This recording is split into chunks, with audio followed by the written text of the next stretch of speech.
Good evening to everybody, those who are present here for the session. And I know that all of you are eagerly waiting to hear from our guest of honor who is going to speak us and motivate us throughout, right?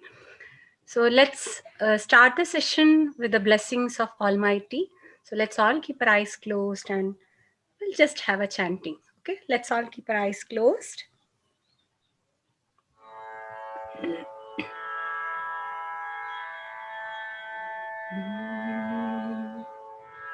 Gurur Brahma Gurur Vishnu Gurur Devo Maheshwarah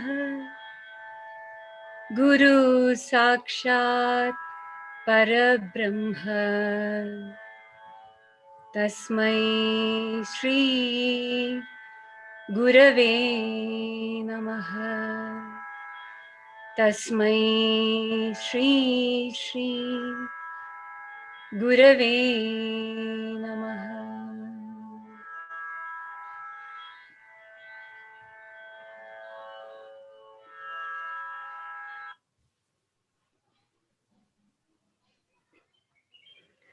Jai Gurudev. Jai Gurudev. And a very good evening to one and all present here. I, Atira Ranjit, I'm from SSRVM Bangalore South. Honored and privileged to welcome the chairman, SSRVM Trust, head of the Academic Council, all the committee members, trustees, facilitators, parents, and our dear students. I also extend my warm welcome to our guest and speaker of the day, Captain Pradeep Deshpande ji. And let me just introduce Deshpande ji. You are all, I know all of you are waiting to hear from him. Let us just hear what is his background. It's a long list, but I'll put it in a very short, brief. I will just brief a little bit introduction about him. Pradeep ji was schooled in Kendriya Vidyalayas across the country and joined the National Defense Academy when he was in grade 11. And then onwards onto Indian Air Force. He was commissioned as a fighter pilot.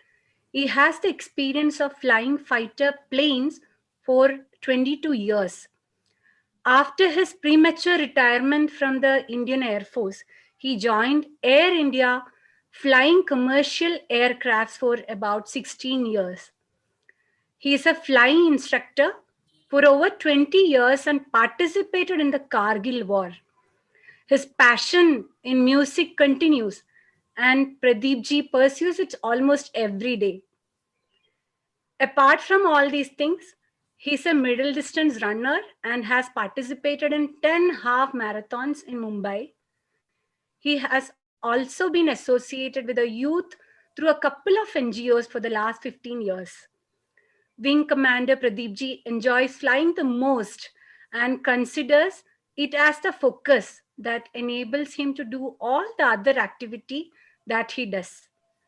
We welcome you, sir. We are eagerly waiting to start the session with you. And over to you, sir.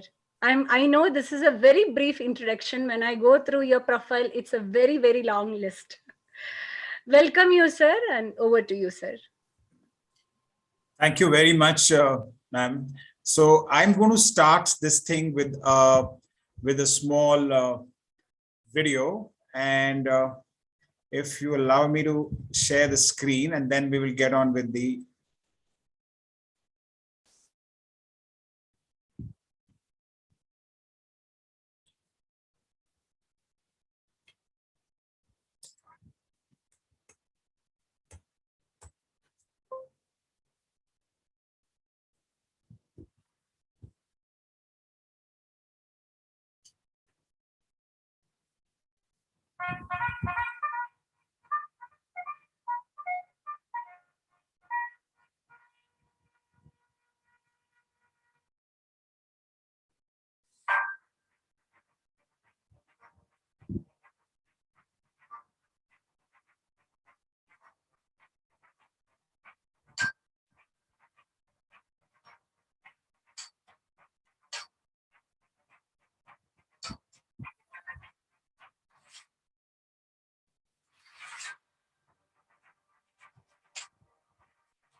Okay, good afternoon, ladies, teachers, my dear little friends. Having grown up on stories, on a diet of stories such as these, and being born in a military family, there was very little choice for me.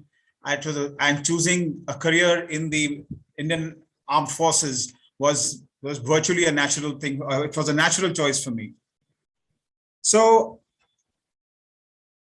my name, as you all know, is Pradeep Deshpande. I was in the National Defense Academy from 1978 to 81. And thereafter, I became a fighter pilot until 2004. And thereafter in Air India from 2004 to 2020. It's a great privilege for me to be here today. It's the second time that I'm here with SSRVRM. How does it? SSRVM. And it's particularly a great joy to be with the young boys and girls from class 6th, 7th, and 8th today. And are there girls here today as well? Yes. Okay, great.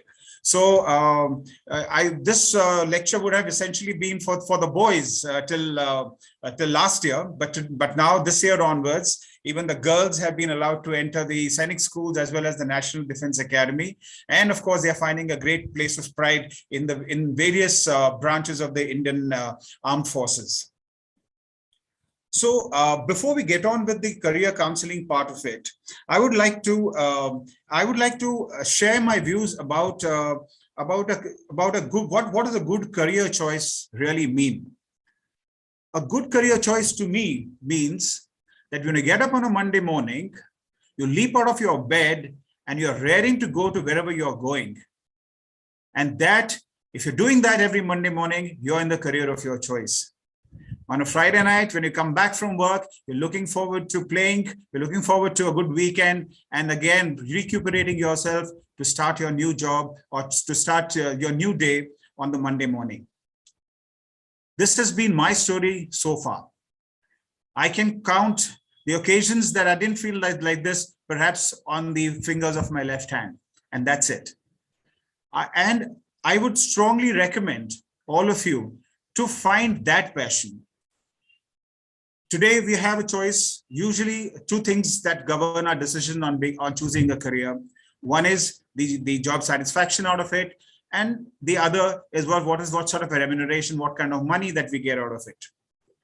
I would urge you all not to focus on the money. Money will come to you any which ways you like. It is the job that you'll be spending all your time, all your energy in, and therefore be very careful when you choose the job. Because if you're passionate about your job, you'll enjoy every single day there. Having said that, I would now like to talk to you a little bit about the career in the Indian Armed Forces. The Indian Armed Forces, as you can see is in this slide in front of you, is an amalgamation of the Indian Army, which is represented by the two swords, the Himalayan Eagle, which represents the Indian Air Force, and the Silver Anchor, which represents the Indian Army.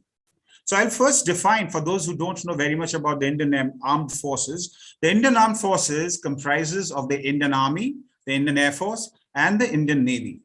The role of these armed forces are to defend the borders against any enemy aggressions, as well as occasionally for any internal disorders. If more often than not, the impression we have is that the armed forces are always at war. That's not true. It's not all about violence. It's not all about war.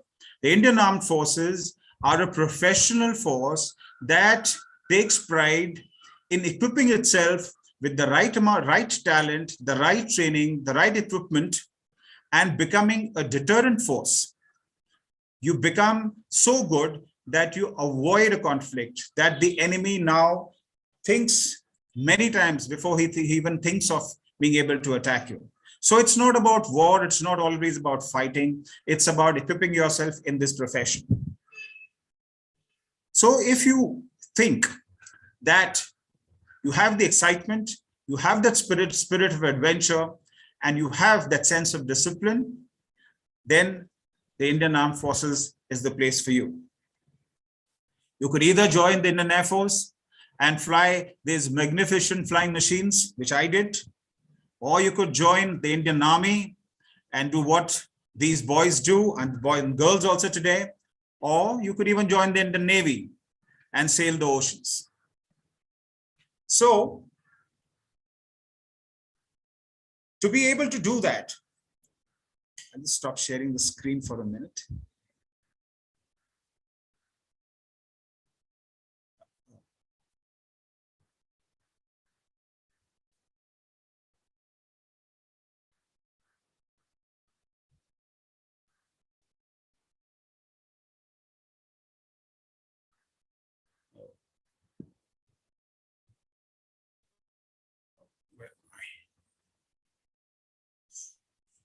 Technology.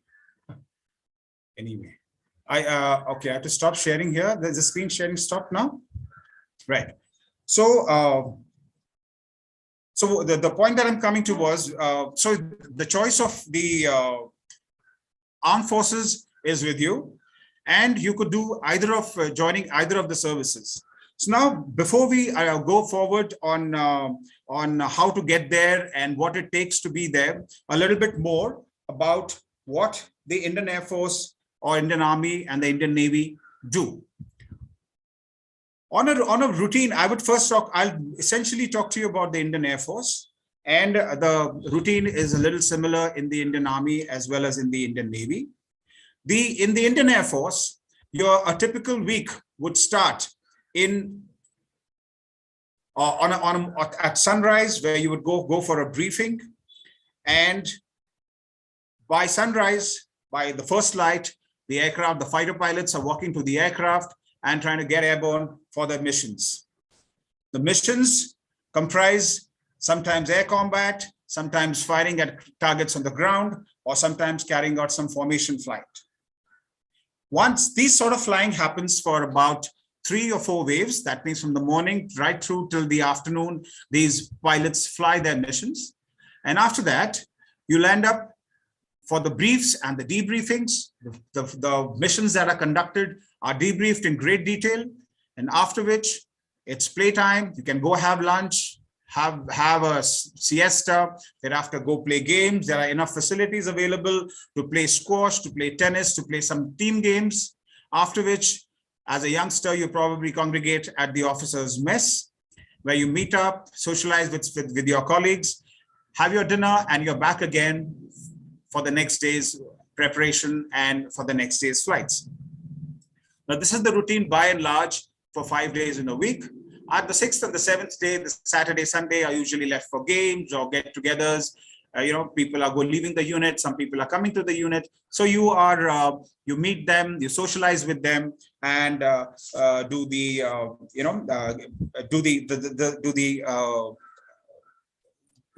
interact with your friends and families, spend time with your children, etc., etc.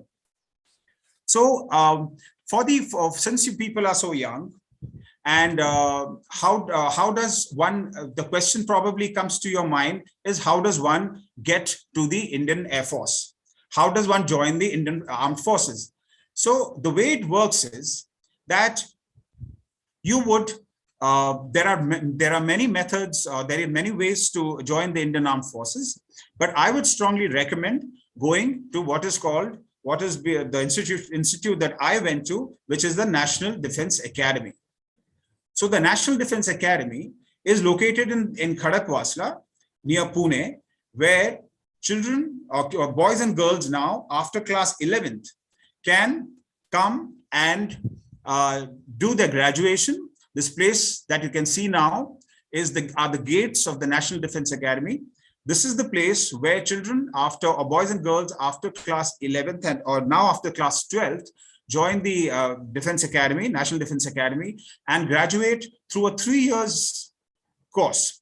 Here you have the choice of either doing your Bachelor of Arts or Bachelor of Science, and thereafter join the National Defense Academy.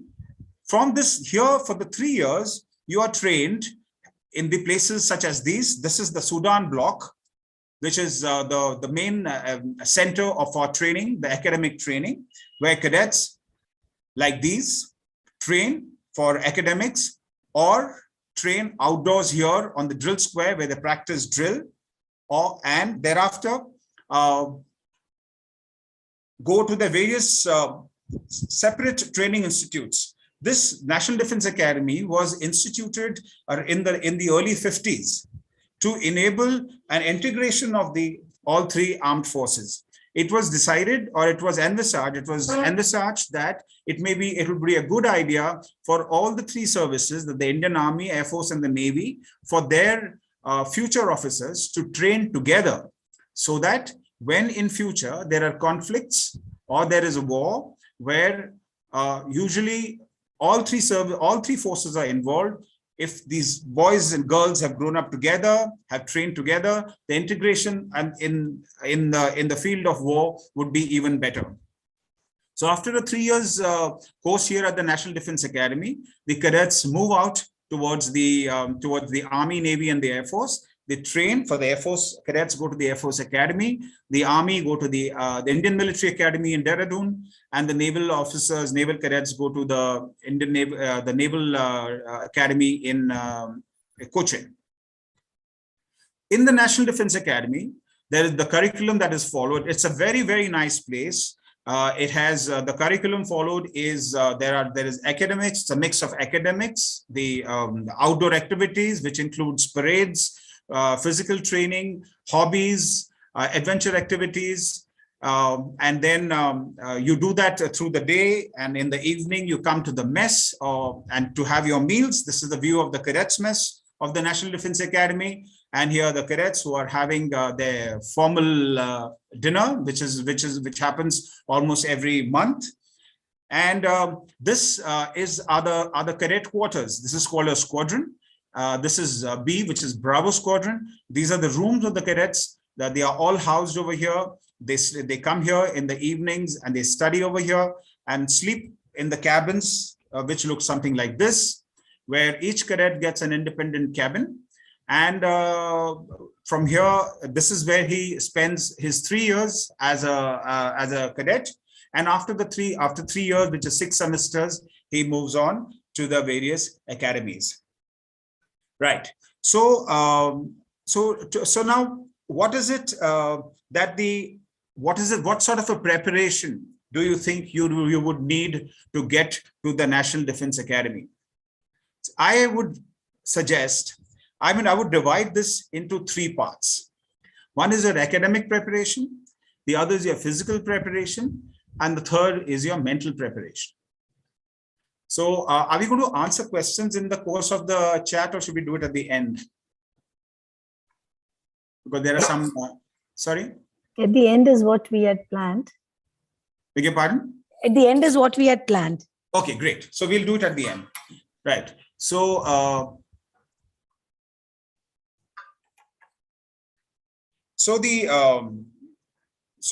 the preparation, as I was mentioning, there is academic preparation, there is physical preparation, and there is mental preparation. So the academic preparation towards that, so in any case, all these 3 preparations would require you to be highly disciplined. It would require you to be resolute. It would require you to follow a routine.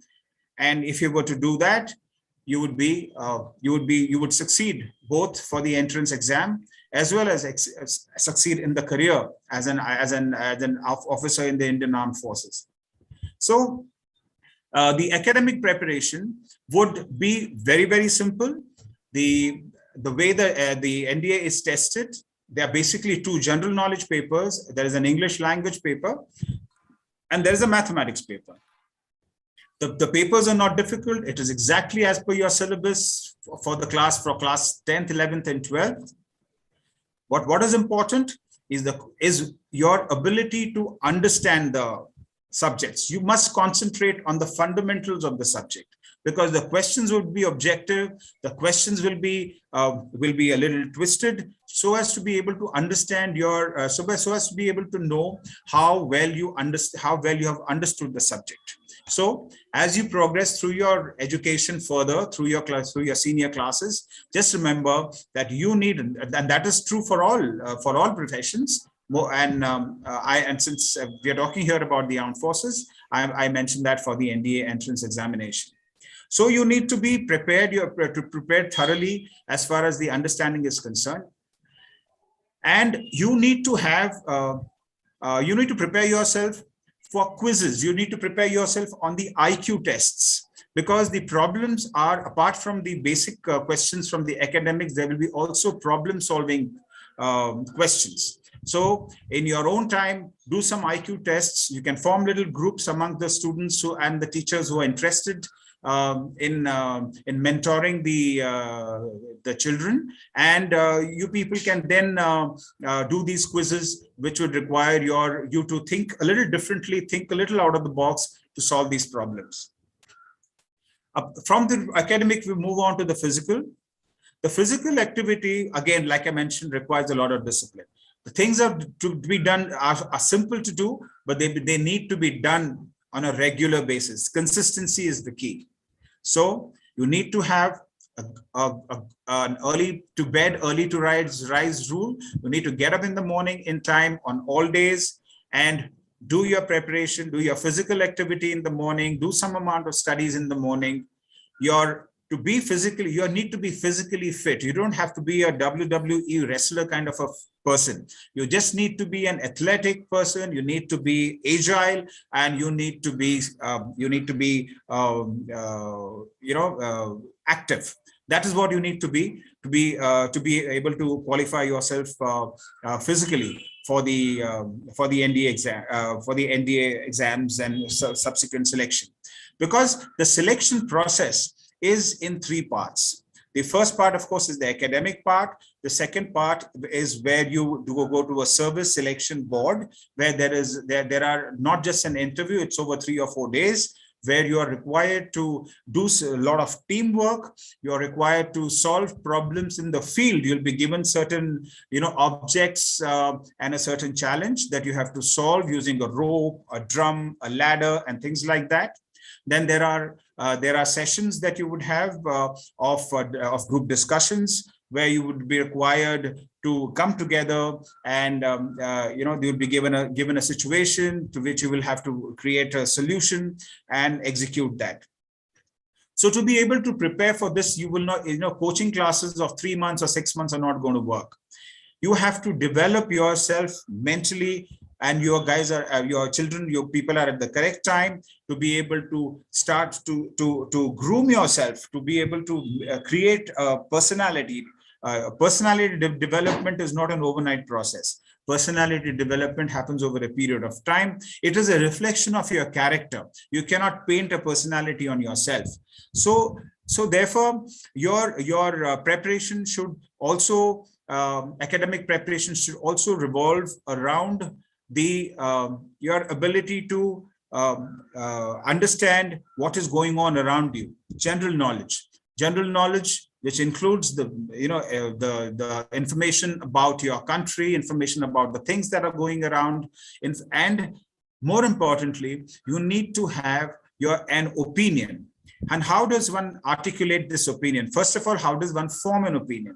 To be able to form an opinion about anything, you first need to have some knowledge about it. So if you were to be asked something about, what do you think about the Indian space program? Or what do you think about the Indian Navy? So you need to have some knowledge about the Indian Navy first. Then you would need to read the way people have commented. That means what are the opinion of many other people about the Indian Navy, and you will then understand how is it that you can form an opinion, how you can articulate your opinion. So therefore, reading small editorials, reading magazine articles and books on these things would hone your skills about how to understand a subject, how to form an opinion about that, and how to articulate that both verbally and in a written form. So that is as far as your this sort of a preparation is concerned.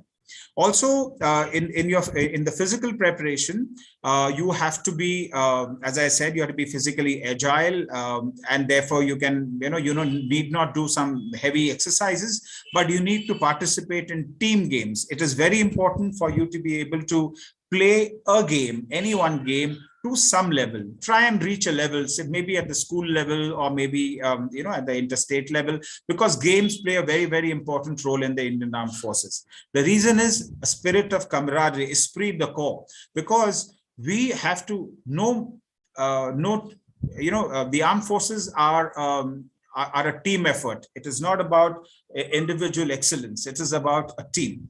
It is about a unit, about a platoon, about a squadron. And when you can play together, you can fight together.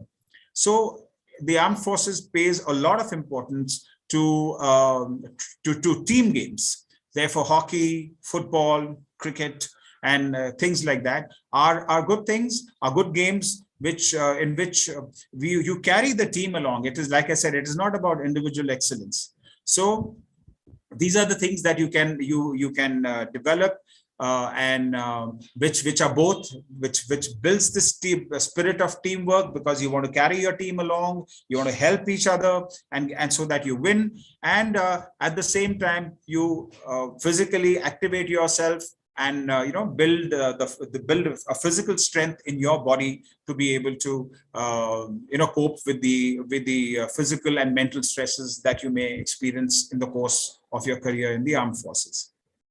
The mental preparation, that once again is about you as an individual. You have to understand that in the armed forces, while you are singular, each one is a character, but these characters come together as a team. Therefore, to develop yourself, you have to be independent. To become independent, you have to do a lot of introspection. You have to find the little flaws in yourself. And unless you sit with yourself, and I'm sure in Sri Sri Ravi Shankar Vidya Mandir, you've been taught what meditation is about.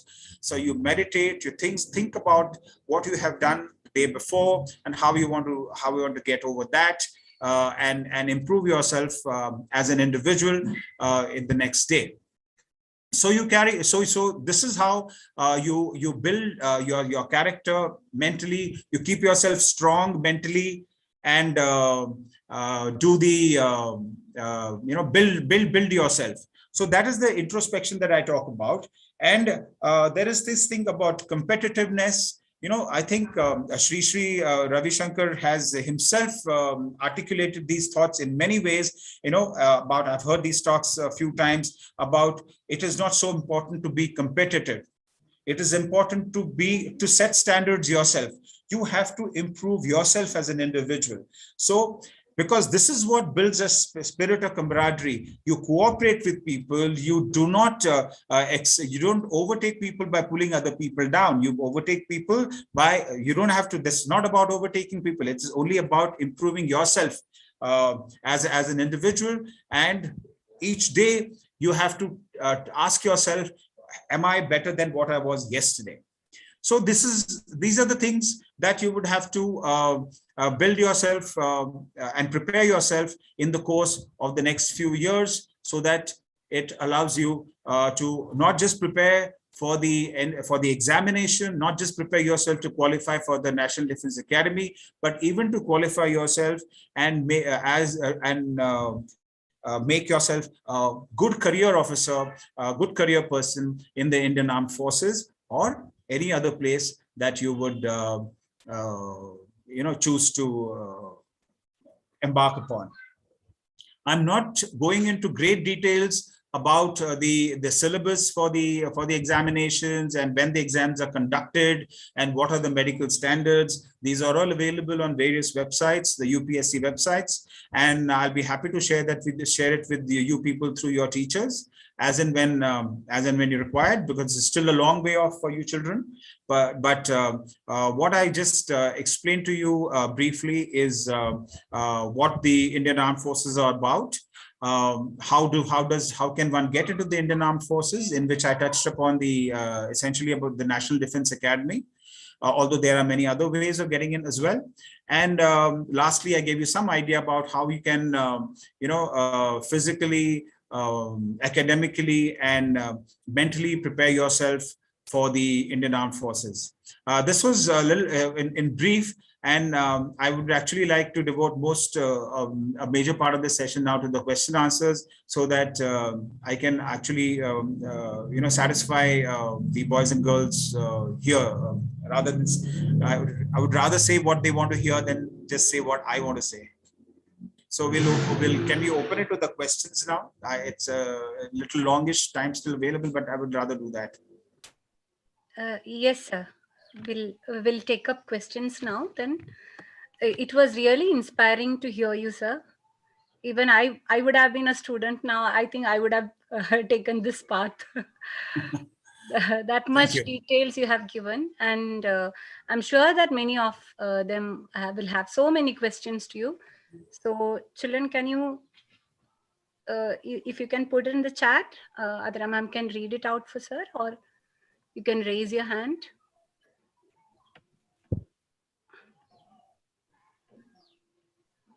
Okay, I think children are raising their hand rather than putting in the chat. Okay. So, okay. Aman, you would like to talk? Okay.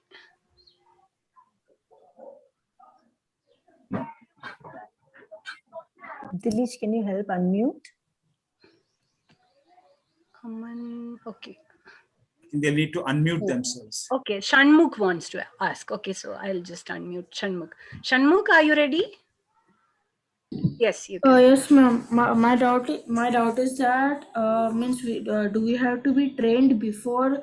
Means do we have to train? Means if I want to go to I want to fly Air Force Air Force. So do I have to prepare before joining the Indian Army, or Indian Army will train us?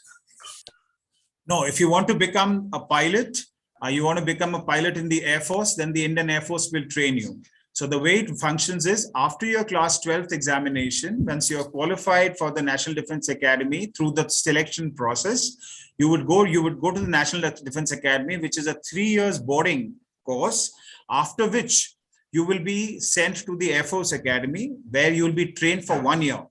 Here you'll be trained to become a pilot, and then the training process goes on for another couple of years. If you qualify as a fighter pilot, then you train for another 2-3 years, and then you become what we call a fully operational pilot. So the responsibility for the training remains with the Indian Air Force. However, you have to put in all the hard work. So you don't have to train yourself. The Indian Air Force will train you to become a fighter pilot or a pilot, a transport or a helicopter pilot. Thank you, Shanmukh, for that question. And thank you, sir, for the detailed answer. And here is another question from Rohan. Sir, when you were about to take your career decision, was it tough to decide? That is Rohan's question. Wow, that's a great question. And I feel very blessed for a simple reason that actually it was not difficult for me to decide this. Because when I was maybe a little younger than what you all are, I was studying in Chandigarh, where my father was posted and this was around the 1971 war, and the preparation of the war was going on, and my school was right next to the Air Force station, and I would see these fighter planes taking off through the day and at night, and I would see the flame of the engine of the engine exhaust coming, and it was very, very inspiring for me. And at that during that period itself, I decided that this is what, if there's anything that I want to do, it was going to be this. So luckily this passion stayed with me. And I had to go through a lot of hoops before I knew before I could become. At that point, I didn't realize how many hoops I would have to jump through. But I think I was lucky. God was kind. I qualified for the NDA, and I qualified to become a fighter pilot, and eventually flew the MiG-21, which was my dream. So to answer your question, for me personally, it was not a very difficult. It was a very natural decision to become a fighter pilot in the Indian Air Force. Thank you, sir. There is another question from Gracie. This is, just want to know whether we have two shifts, first for the morning and the second for the night. Shifts. Well, the job in the Indian Armed Forces is 24/7. There are no shifts. You're always on call. That does not mean you're always at work. It means that you may be called for work at any time. By and large, it is very, very well organized. You work for about 8 to 9 hours in a day, and the rest of the time you either, you do socialize, you do your sports, you do your adventure activities and everything. So, well, it doesn't work like a shift. It is not like a BPO or a factory shift. No. Thank you, sir. There is another interesting question. Before joining, they are asking, when can we be retired from the Air Force? When will you retire from the Air Force? Well, that's a long way off for you. But but it's a good question, because I think it's important for everyone to know. How long does one serve in the armed forces? See, the way it works is there are two types of commissions. One is called a permanent commission, and one is called a short service commission. For those people who are unsure about how the career is going to pan out, they may choose to take up the short service commission, where you serve for about 10 to 15 years. And in the course of this, you can decide whether you want to continue longer or not. Those people who are either clear about it, or have chosen to take the permanent commission, because there are different privileges for that. So if you take a permanent commission, then you have to mandatorily serve in the Indian Armed Forces till the age of about 56, after which you retire, 56 to 58. Thank you, Manasvi, for that question, and thank you, sir. And there is another question from Vedant. What is autopilot and how is it helpful in flights? Okay.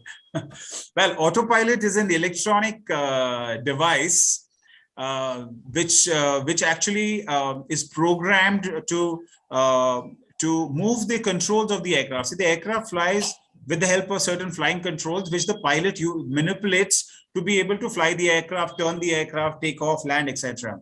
So the autopilot is an electronic system which can do all of this, but the inputs to that system have to be put in by the pilot. So instead of physically moving the controls with the control wheel or the control column, these are moved electronically by turning dials. And once you have put the aircraft on autopilot and you have given it a program, it's like programming the flight for the next few minutes or the next few hours.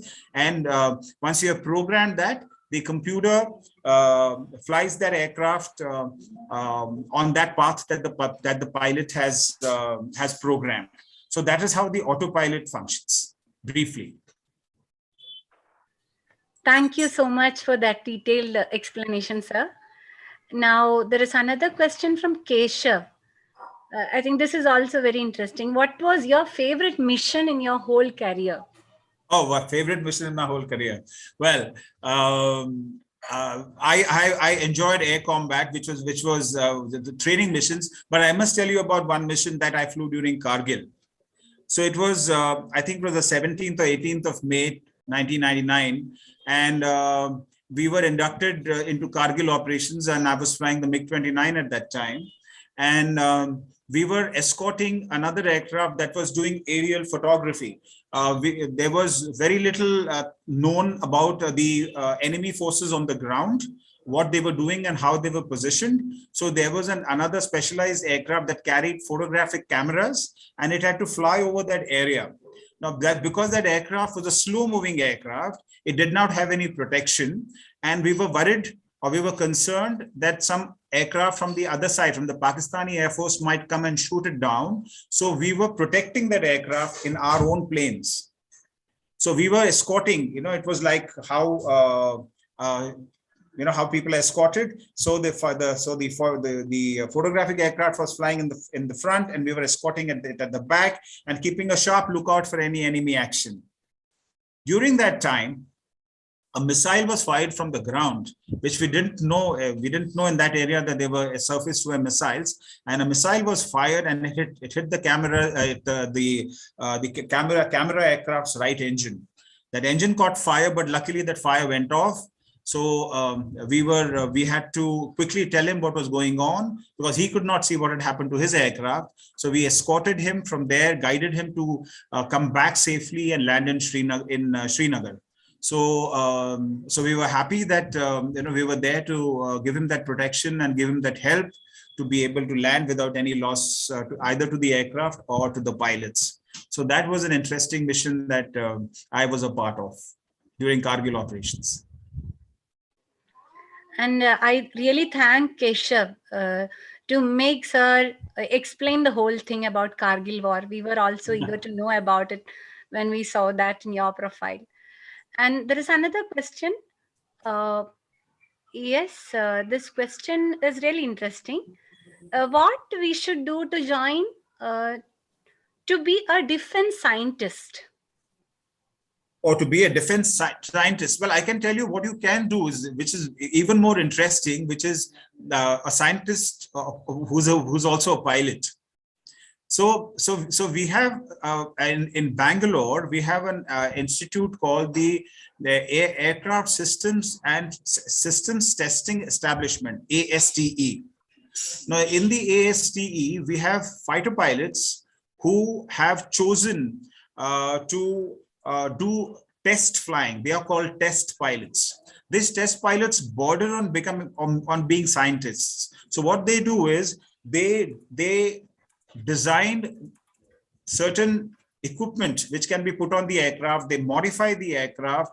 They design weapons. They also design weapon systems. They also design aircraft. The light combat aircraft Tejas, if you have heard, is a completely Indian aircraft that has been designed by our flying scientists, if you like. They have designed it, and now it is being operationalized and is a proud product of the Indian aviation industry. So if you can be a regular fighter pilot, serve as a fighter pilot for a few years, and then volunteer to be a flying scientist, who we call as test pilots, you need to pass through another rigorous examination in science and mathematics. If you have that bent of mind, then you can do that. And then you join the ASTE, where you will be trained and you'll be taught how to test systems, how to test aircraft equipment in the air. It's a very challenging job, but very satisfying. Not many people get to do that, but if you have that inclination and you want to be a scientist, I would strongly recommend that you be a flying scientist, where you get the joy of both flying as well as doing scientific activities. Thank you so much, sir. There is a question from Arihant. He's asking the role of ships and submarines. Okay. The role of ships and submarines. Well, there are various kinds of. This is the domain of the Indian Navy. So the Navy has three parts really. One is the ships that sail on the surface. One is they also have fighter planes and helicopters that fly from the decks of the various ships. And the third element are the submarines which sail or which swim underwater. So that's what's called submarine. It is underwater. So why would somebody who can comfortably sail on the surface want to go below the surface? Well, that is done so that you hide yourselves from the enemy's navy, or from the air. If somebody is looking for you, you duck below the water and nobody can see you, and you can actually go into enemy areas and then come up and fire torpedoes at the enemy ships, and again go down below the surface and hide. So it's it's a bit like what we used to do in the swimming pools, right? When you duck down, you swim underwater and pull somebody's leg and then go away and then come out somewhere else, right? And so that time you are a submarine. So you go under the water and pull someone's leg, and then you come back, the person looking for who did that to him. So that's what the submarines do. So that's the difference between a ship and a submarine. That was really interesting because I could see a lot of reactions through smileys here. And there are lots of questions. Sir, one more question is asked by Fia Shah. She's asking, as most of us are vegetarians here, will we get the food what we really want, whether we will get vegetarian food there? Absolutely. I'm a vegetarian too. So there's absolutely no problem. You get vegetarian food, you get the food of your choice, and don't worry about it. You'll get to do everything that you get to do here. See, the military people are not aggressive as they appear to be. They are also bordering. Some of them are very good, very peaceful and very quiet and very saintly people too. So yes, like I said, aggression is not about, and military is not all about aggression. You know, you can very silently do things, and you know, you can disarm your enemy without using weapons also. Yes. I think that really explains, sir. I think maybe some doubt is there, that is also gone now. So now next question is from Aditi. What are the qualities of a person needs for a profession like this? So the qualities of a person is, like I said, you have to have a lot of discipline. You have to have a lot of team spirit, camaraderie, very, very important, because it is all about team. It's not about being, like I said, not about individual excellence. It is about taking people along. It is about caring for people. It is about being taking care of people who are in charge of you. You people must have seen movies like what was that, Sher Shah, I think, or you know, the movie that came out recently. See, everything in the army or in the armed forces is about taking the people along with you. So that is the kind of a character that you have to build in yourself. You have to have the team spirit. You have to care for people. You have to look after people. You have to keep yourself, the service before everything else. The motto of the NDA itself is service before self. Seva Parmo Dharma. That is the motto of the National Defense Academy. Seva Parmo Dharma. So that is what it is, service before self. So how can you become that? So you can become that if you put others before you. You empathize with others. You have a compassionate attitude towards people, and that's what is required. That's the kind of a character that you need to build and have to be able to be successful in the Indian Armed Forces. Thank you, sir. And here is another question regarding the physical fitness. So one child is asked, Arush Patil is asked, if you are wearing specs, is that okay? Yeah. Well, I started wearing specs only recently, but spectacles as a fighter pilot are not accepted. So the medical standards for a fighter pilot are pretty strict, but in the Army and the Navy accept specs. There's no spectacles, no problem at all. So if you have a minor issue with your eyes, there are many methods of correcting it. There are exercises to do it. Don't do any laser surgery. That's not permitted. But if you have to become a fighter pilot, then yes, you cannot have spectacles to start with, at least.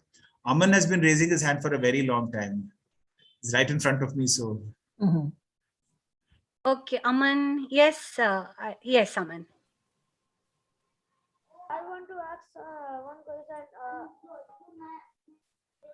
What is your experience of Air Force? What is my experience of? Air Force. I didn't get his question. Experience of Air Force. Yes, sir. What is my experience in the Air Force? It's a very long answer to give. 22 years I was in the Air Force. So my experience in the Air Force has been unparalleled. It has been excellent. I flew 16 different types of aircraft. I trained maybe 100, 120 cadets to become pilots. I participated in 2 conflicts, and I got a chance to go overseas a couple of times. Yes, it has been a wonderful ride in the Air Force. Absolutely wonderful. Thank you, Aman. So there is another question. Shanmukh is asking, do we need any grade in 10th standard for getting into NDA? No, nothing. You just need to qualify for the examinations, for the UPSC entrance examination as far as the NDA is concerned. Today, your grade in class 10th, 11th, 12th does not matter, but clearly, if you're not, if you need to work hard and get good grades, because this is the syllabus that is going to hold you in good stead for the NDA entrance examination too. The NDA entrance examination is not different from your class 10th, 11th, and 12th syllabus. So pay attention to your academic syllabus from the class 10th, 11th, and 12th, because this is the syllabus that is going to be covered in the NDA entrance examination. Though, to answer your question, no, your marks of class 11th or 12th will not affect your entrance examination. Thank you, sir. There is a question from one of the parents. From, yes. Respectful sir, myself Omkar, father of Chaitanya. School is well known to the medical issues of my son and would like to know the prospectus of persons with disability, mentally or physically. To join the armed forces? Yes. Unfortunately, at this moment, physical disabilities, very limited physical disabilities are accepted when you join the Indian Armed Forces. If you were to get certain physical disabilities, either because or otherwise, of while you're already served in the armed forces, you have the option of leaving, being boarded out, or continuing in the armed forces. But because of the nature of the job, it demands a lot of physical activity. For every single branch, there is no branch, even an accounts person or even a person who's working in the air traffic control needs to be physically fit, because he's a combatant. He's a person who may be asked to go into combat at any time. So a person with certain physical abilities could become a liability. So it's nothing to do with it's just the demand of the job that prevents or a person with certain physical disabilities to join the armed forces. But there are other jobs that are available, which are ancillary units like DRDO and things like that, research organizations, which allow civilians to contribute effectively in the Indian Armed Forces. So if the person is physically challenged but still feels strongly about the Indian Armed Forces, there are many opportunities where he can contribute significantly to the Indian Armed Forces by remaining a civilian. And despite his physical abilities, he can be a civilian and work for the betterment and efficiency of the Indian Armed Forces. There are opportunities for that. Thank you so much for explaining different possibilities, sir. Now, another question from Misri Patel. Was the training difficult for you, or you found it enjoyable? Yeah, great question. Great question. I was hoping somebody would ask that. So, see, it is that see, everything, nothing is simple in life, right? But it is your objective that you focus on. So your objective is, like, my thing was that I wanted to become a fighter pilot. Now, I didn't care whatever I had to go through that. It is like running a marathon. If you say, I want to finish a marathon, you go through that whole grueling session. The first 3 kilometers are very tiring, 4 kilometers, very tiring. Then you get into a pace. Then you again reach a point where you again start feeling, when the climb comes, you want to give up, because now you think, you're really, really tired and things like that. So yes, any training, any job is tough, but you have to focus on your ultimate objective, which is to become a fighter pilot, or to become an army officer, or to become a naval submariner, or become a naval commando or an army commando, the training is always tough. But because you're clear that this is my objective, so you grit your teeth and you do go through that training. It is tough, but when you finish that training, it is like doing a good run. You get the high and you feel great. You feel proud of yourself of having gone through that whole process. And if the training was simple, maybe you won't value it at all. So yes, it is tough, not by intention, but because the skills demand that. And but at the end of the day, it's very, very enjoyable. Thank you, sir. There is another question from Vedant. What does it feel to fly the fighter plane and protect India? What was your feeling? Fly the fighter plane, and the second part? To protect India. Oh, to fly the plane and protect India. Well, see, the patriotism is something that I think grows as you serve in the organization. You don't really, I mean, as a child, as a 16-year-old person, yes, you feel for the country and you feel you feel patriotic, but essentially to me it was it was a machine that I had seen as a child, and I knew nothing in the world will be able to get me to fly that on my own, and the only way to do that would be to become a fighter pilot. So yes, the patriotism is, but when push came to shove, and when we were required to put our best foot forward in Kargil, clearly we knew that we were in harm's way, and we would have had to pay the highest price, which is your own life, to be able to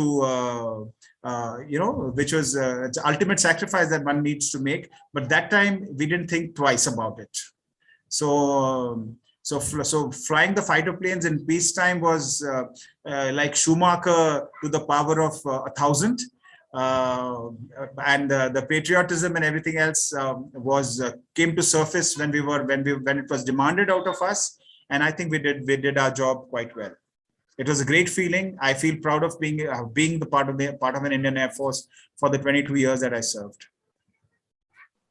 There are still more questions. I think we'll have to wind up, and maybe I will take one or two questions more.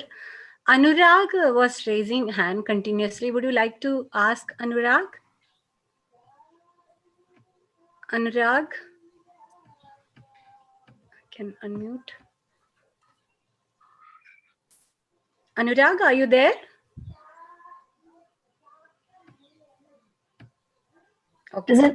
There is an interesting question from Divya on the chat. Can you take that, Divya? And even